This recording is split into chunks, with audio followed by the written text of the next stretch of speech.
সামাজিক যোগাযোগ মাধ্যমে ভাইরাল হওয়া সান্ডা নিয়ে ইতিমধ্যে আলোচনার ঝড় বইছে সর্বত্র। বিশেষ করে সান্ডার তেল, মাংস, এমনকি সান্ডার বিরিয়ানিও খাচ্ছেন অনেকে। এবার এ বিষয়ে মুখ খুলেছেন দেশের আলোচিত ইসলামী বক্তা মাওলানা মিজানুর রহমান আজহারী। সেই সাথে দিয়েছেন সান্ডার গুরুত্বপূর্ণ ধর্মীয় ব্যাখ্যাও। গুইসাপ জাতীয় একটা প্রাণীর কথা সহিহ বুখারীতে এসেছে, যেটা আমাদের বাংলাদেশে অনেক এলাকায় সান্ডা বলে থাকে। তো এই গুইসাপ জাতীয় প্রাণী খাওয়া কিন্তু হারাম নয়।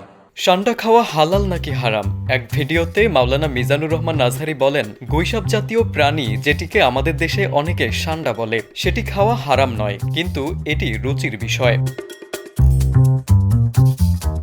ভিডিওতে আজহারী সহিহ বুখারীর একটি হাদিস উল্লেখ করে জানান, রাসূলুল্লাহ সাল্লাল্লাহু আলাইহি সাল্লামের স্ত্রী মাইমুনা রাদিয়াল্লাহু তাআলা আনহার বাসায় একদিন সাহাবাদের সঙ্গে খেতে বসেন নবীজি। সে সময় একটি থালায় গুইসাপ ভাজা পরিবেশন করা হয়। প্রথমে বুঝতে না পেরে নবীজি হাত বাড়ান, কিন্তু উপস্থিত মহিলা সাহাবীরা বলেন, ইয়া রাসূলুল্লাহ, এটা তো দব, যার অর্থ গুইসাপ।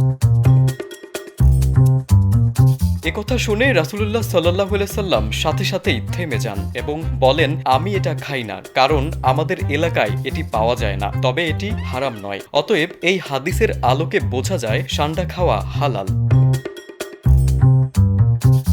বক্তব্যে আজহারীকেও বলতে শোনা যায়, সান্ডা খাওয়া হালাল, তবে কেউ খাবে কিনা সেটা তার রুচির উপর নির্ভর করে। ইসলামে এ বিষয়ে কোনো জোর দেওয়া হয়নি। এছাড়া কেউ না খেলে সেটি নিয়ে বিদ্বেষ তাচ্ছিল্য করার কিছু নেই। আবার কেউ খাচ্ছে বলে তাকেও দোষারোপ করা উচিত হবে না।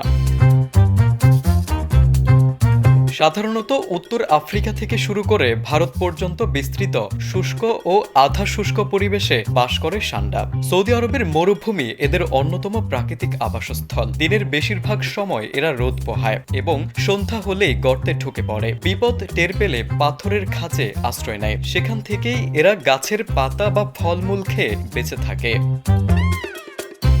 তারেক আজিজ, সময়ের আলো।